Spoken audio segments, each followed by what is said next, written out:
கவலைப்படாத தனா, கண்டிப்பா உங்க லட்சியத்துல ஜெயிப்பீங்க. எனக்கும் அந்த நம்பிக்கை இருக்குமா.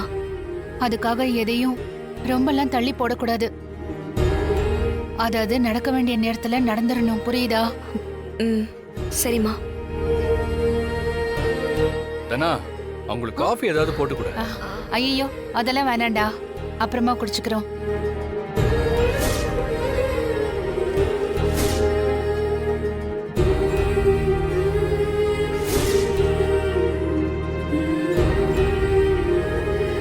என் புருஷன் ஆயுசு நல்லா இருக்கணும்னு எல்லா சாமியையும் வேண்டி நேர்த்தி கடன்லாம் பண்ணிட்டு வந்தேன். ஆனா அந்த சாமி ஊர் ரூபத்துல வந்து என் புருஷனை காப்பாத்திருக்கு. டேய், உனக்கு எவ்வளவு நன்றி சொன்னாலும் பத்தாதுடா. ஐயோ அத்தை, அவர் எனக்கு மாமா இல்ல, எனக்கு அப்பா மாதிரி. அவருக்கு எதுவும் ஆக நான் விட மாட்டேன். அந்த கார்த்திக் கதிரை தான் ஏதாவது பண்ண நினைச்சிருக்கான் பெரியம்மா. அன்னைக்கே நிறைய தடவை அட்டம் பண்ணான். எப்படியும் நாங்க கதிரை காப்பாத்திட்டோம். அந்த பொறுக்கே ஜெயில இருந்துகிட்டே எத்தனை வேலையும் பண்ணிருக்கான்ல. அவனெல்லாம் சும்மா விடக்கூடாது மாயா. ஏன் கையாலேயே அவனை 2 அடி அடிச்சாதான் என் ஆத்திரமே தீரும். அவன் தான் போலீஸ் ஸ்டேஷன்ல ஜெயில சேஃபா இருக்கானே பெரியம்மா. அவன் கையை அன்னைக்கே உடைச்சுதான் விட்டேன். உன் உயிரை பறிக்க பாத்திருக்கான்ல, அவனை அடிக்காம விட்டா எனக்கு தூக்கம் வராது கதிரு. மாயா, வா போலாம். நிஜமா தான் சொல்றீங்களா? ஆமா மாயா, என் பிள்ளைங்களுக்கு ஏதாவது ஒண்ணுனா நான் வந்து நிப்பேன்னு அவனுக்கு புரியணும். அந்த பயம் அவனுக்கு இருக்கணும். சரி, பயமுறுத்திடலாம் வாங்க. சரி, நாங்க வரோம். ம், கதிரு, ஜாக்கிரதை. சரிங்க அத்தை. தனா, அவனை நல்லா பாத்துக்கோ. சரிம்மா. இந்தா, போயிட்டு வரோம். பார்த்து போயிட்டு வாங்க அத்தை.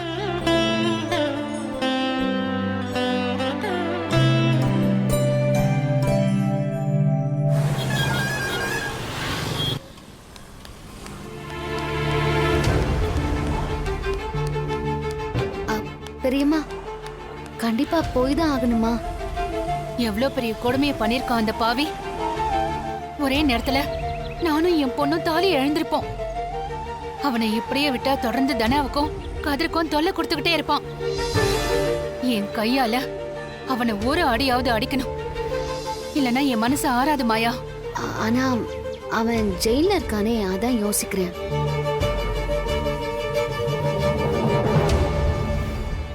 என்கிட்ட ஒரு ஐடியா இருக்கு. என்னது?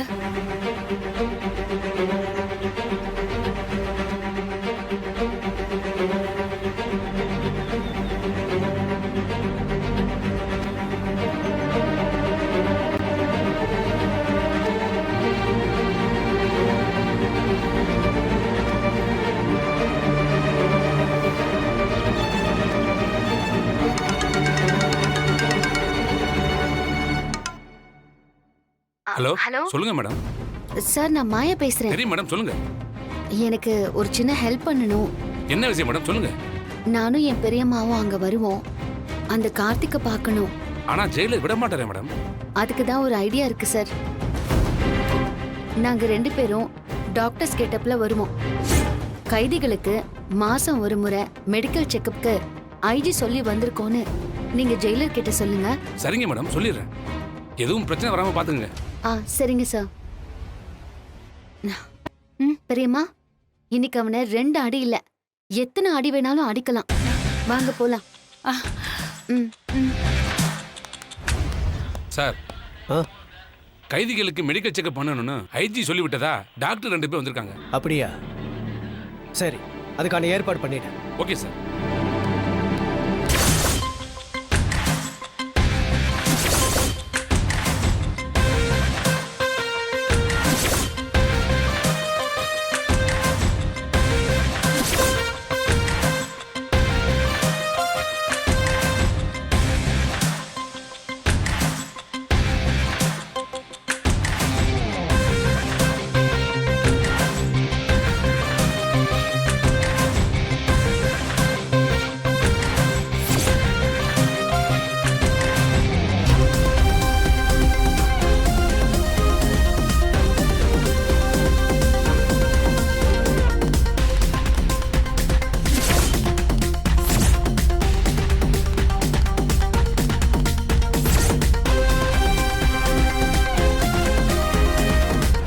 ஜெயிலர் உள்ளதான் இருக்காரு மேடம், வாங்க. ம்.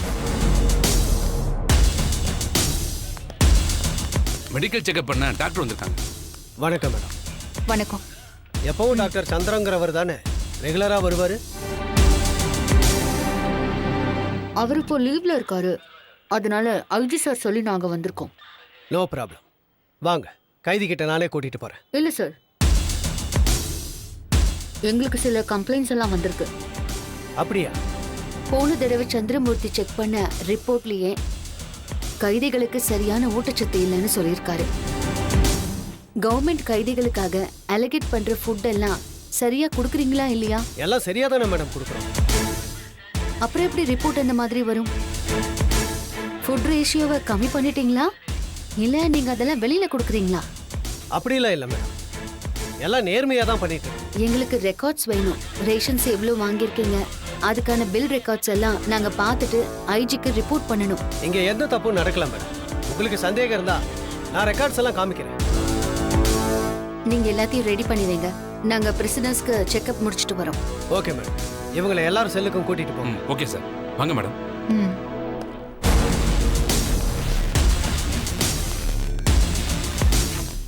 இவங்க என்ன ரெக்கார்ட்லாம் கேட்குறாங்க?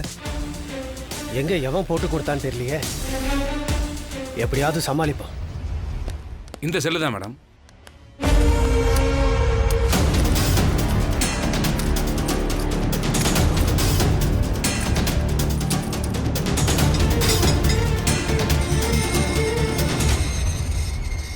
சார் 2 லத்தி வேணும் சார். இதோ தரேன் மேடம். ம்.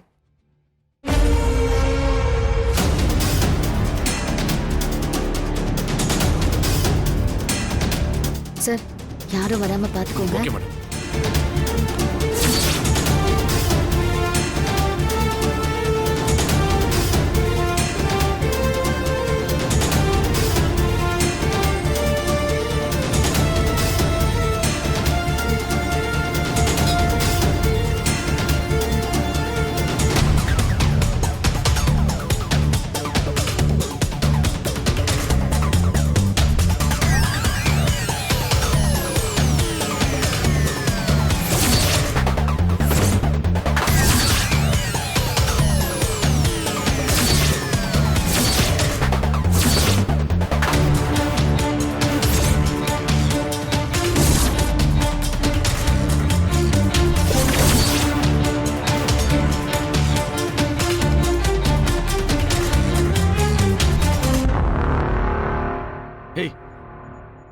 நீங்க என்ன பண்ணிட்டு இருக்கீங்க இங்க? உன்னால மட்டும்தான் ஜெயிலுக்குள்ள இருந்துகிட்டு வெளியில வந்து நினைச்சதை செய்ய முடியும்னு நினைச்சிட்டியா? நாங்க நினைச்சா நீ இருக்கிற இடத்துக்கும் தேடி வருவோம். ஏண்டா பொறுக்கி, செஞ்ச தப்புக்கு ஜெயிலுக்கு வந்தும் திருந்த மாட்டேல்ல? என் பொண்ணோட வாழ்க்கைய அழிக்க பார்த்திருக்க. சாமி வேஷம் போட்டு கதிர கத்தியால குத்தி இருக்க. கோழ மாதிரி வேஷம் போட்டுட்டு வந்து இதெல்லாம் பண்ணிருக்க. அன்னைக்கு மட்டும் பெரியப்பா கிட்ட மாட்டி இருந்த நீ உயிரோடவே இருந்திருக்க மாட்ட. அந்த கதிர் பொழைச்சிட்டான்னு கேள்விப்பட்டேன். ரொம்ப சந்தோஷப்படாதீங்க. நான் இருக்கிற வரைக்கும் அவனை உயிரோட இருக்க விட மாட்டேன். அவனை நானே கொல்லுவேன்.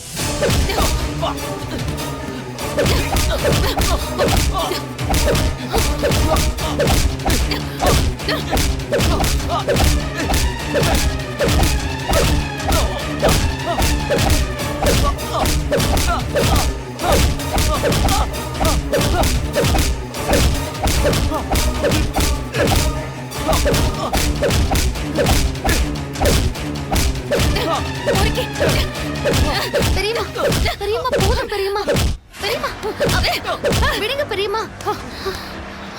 வேண்டாம் பெரியம்மா, இதுக்கு மேல அடிச்சா செத்துற போறான். டேய், திரும்பவும் என் பொண்ணு பக்கமோ கதிர் பக்கமோ வந்த ஏன் கையாலேயே உன்னை அடிச்சே கொன்னுடுவேன். ஏற்கனவே என் கையால அடி வாங்கி செத்து பொழைச்சிருக்க, அத நீ மறந்துடாத. என்னையும் அடிச்சிட்டீங்கல்ல, உங்களை நான் சும்மா விட மாட்டேன். என்னடா பண்ணுவ? என்னடா பண்ணுவ? பெரியம்மா, என்ன பண்ணுவ? வேண்டாம் விடுங்க. இது மட்டும் ஜெயிலருக்கு தெரிஞ்சது. அவருக்கு தெரிஞ்சுதான் வந்திருக்கோம். நீ மட்டும்தான் காசு கொடுத்து வெளியே போவியா? நாங்க உள்ள வர்றதுக்கு அந்த ஆள்கிட்ட காசை கொடுத்துட்டு தான் வந்தோம். இப்பவே ஒரு சின்ன ஊசியை போட்டு கூட உன்னை கொன்னு இருக்க முடியும். ஆனா ஒரு உயிர் எங்க கையால போக வேண்டான்னு பாக்குறேன். இது தாண்டா உனக்கு கடைசி. இனிமே என் பொண்ணையோ இல்ல கதிரையோ ஏதாவது பண்ணணும்னு நினைச்ச நீ, உன் அப்ப, உன் அத்தைன்னு யாரும் இருக்க மாட்டீங்க. வா மாயா. சீ.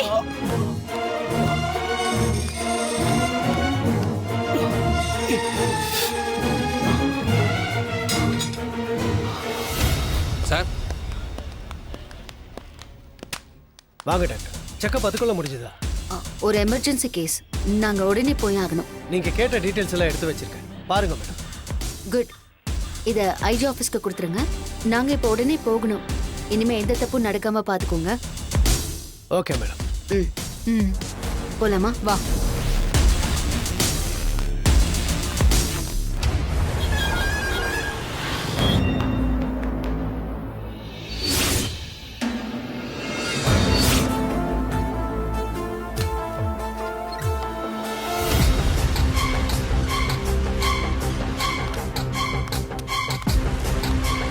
மேடம் வாங்க மேடம்.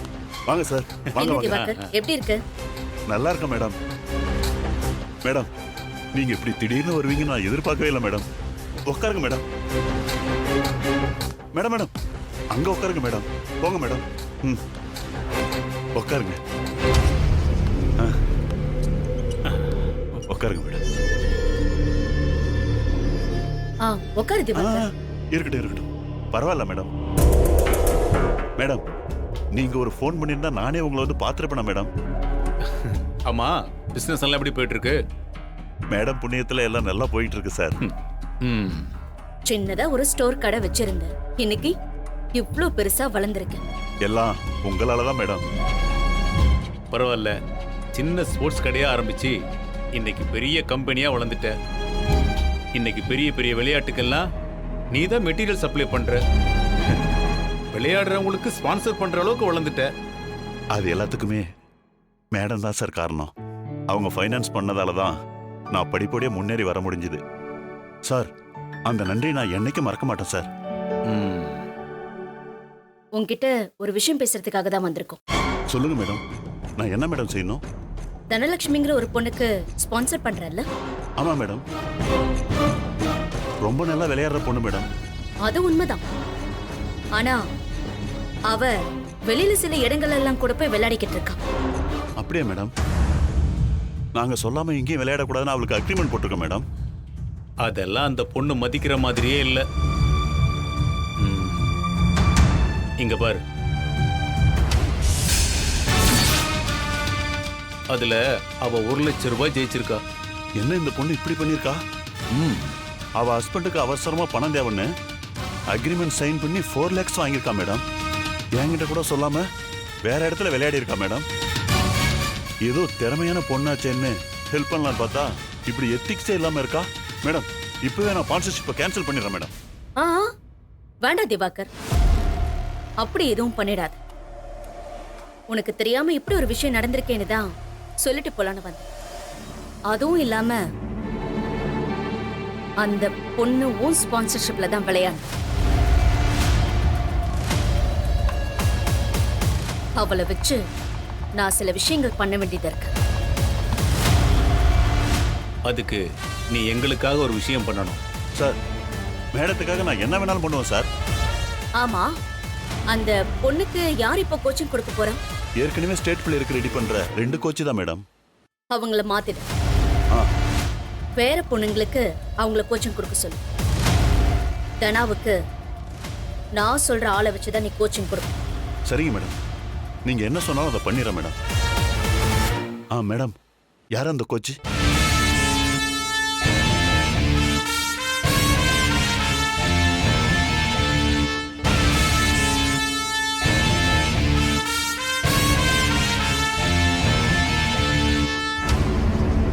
அவளை கூப்பிட்டு வேற எங்கேயும் விளையாடக்கூடாதுன்னு வார்னிங் பண்ணு. சரிங்க மேடம், இப்பவே கூப்பிட்டு சொல்லிடுறேன் மேடம்.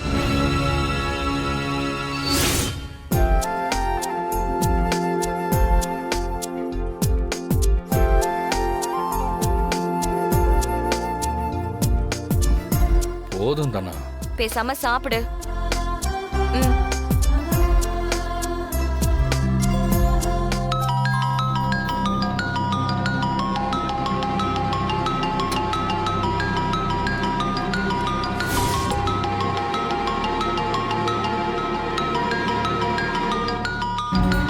யாரு? அந்த ஸ்பான்சர் ஆபீஸ்ல இருந்து கால் பண்றாங்க. நான் சொல்லியிருந்தேன்ல பேட்மிண்டன் விளையாடுறதுக்கு ஒருத்தவங்க ஸ்பான்சர் பண்றதா சொல்லியிருக்காங்கன்னு. ஆமா, ஆனா அது மேட்ச் நடக்கும்போது தானே ஸ்பான்சர் பண்ணுவாங்கன்னு சொன்னேன். ம், ஆமா. இரு, நான் என்னன்னு கேக்குறேன். ம். ஹலோ தனலட்சுமி, நான் உன்கிட்ட ஒரு முக்கியமான விஷயம் பேசணும். உடனே ஆபீஸ்க்கு வர முடியுமா? என்ன விஷயம் சார்? நீ நேர்ல வாமா, நான் சொல்றேன். சரிங்க சார்.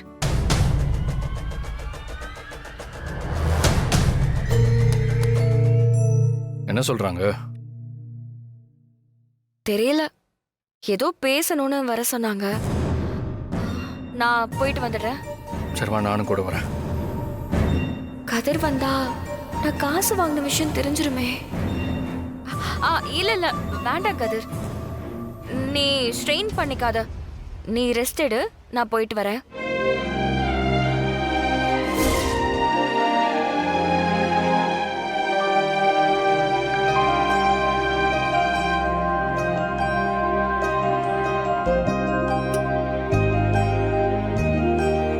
இங்க பாரு, தண்ணி இங்க வச்சிருக்கேன்.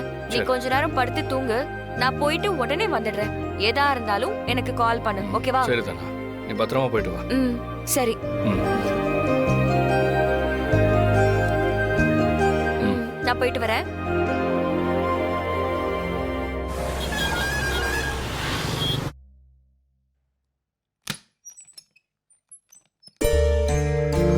Excuse me sir. வாங்க, சார் உட்காருங்க மேடம். ஏதோ முக்கியமான விஷயம் பேசணும்னு சொன்னீங்க.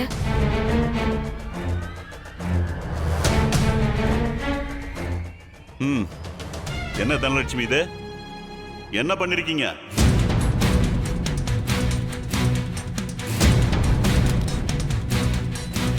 எங்க கூட அக்ரிமெண்ட் சைன் பண்ணிருக்கீங்க, எங்க கிட்ட கேட்காம. வேற எந்த போட்டிலையும் உங்களை கலந்துக்க கூடாதுன்னு சொல்லியிருக்கமா இல்லையா? சாரி சார், அப்போ என் சிச்சுவேஷன் கொஞ்சம் சரியில்லை. என் ஹஸ்பண்ட் ஹாஸ்பிட்டல்ல இருந்தாரு. அவருக்கு ஆபரேஷன் பண்ண பணம் தேவைப்பட்டுச்சு. அதனாலதான் நான் இதுல கலந்துக்கிட்டு விளையாடினேன். அதை எங்க கிட்ட கேட்டிருக்கணுமா இல்லையா? நீங்க எப்படி வெளியில போய் விளையாடலாம்? அக்ரிமெண்டே மீறி இருக்கீங்க. என் ஹஸ்பண்ட் உயிருக்கே போராடிக்கிட்டு இருந்தாரு சார். அந்த நேரத்துல எனக்கு வேற வழி தெரியல. அதனாலதான். இப்படி காரணம்லாம் சொல்லாதீங்க.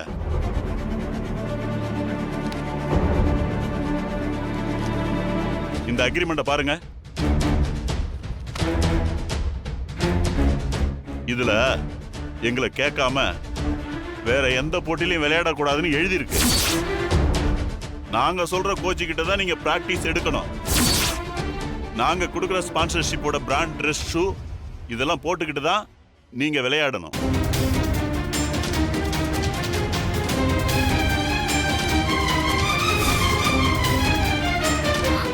சாரி சார், அன்னைக்கு இதெல்லாம் நான் சரியாவே படிக்கல. அதுக்கு தான் அன்னைக்கே நான் உங்களை படிச்சு பார்க்க சொன்னேன். அன்னைக்கு இப்படிதான் காசு வேணும்னு எங்க கூட அக்ரிமெண்ட் சைன் பண்ணீங்க. இப்ப திரும்ப அதே மாதிரி காசுக்காக வேற இடத்துல விளையாடி இருக்கீங்க. ஒரு ஸ்போர்ட்ஸ் உமனா எந்த எத்திக்ஸும் இல்லாம இருக்கீங்க. சாரி சார், இதெல்லாம் இப்படிலாம் எழுதி இருக்குன்னு தெரிஞ்சிருந்தா நான் உங்ககிட்ட பெர்மிஷன் கேட்டுட்டு போய் தான் விளையாடி இருப்பேன். இனிமே இந்த மாதிரி தப்பெல்லாம் நடக்காது சார். அப்படி திரும்ப எங்களுக்கு தெரியாம ஏதாவது போட்டியில கலந்துக்கிட்டீங்க, உங்க மேல லீகலா ஆக்ஷன் எடுக்க வேண்டியது இருக்கும்.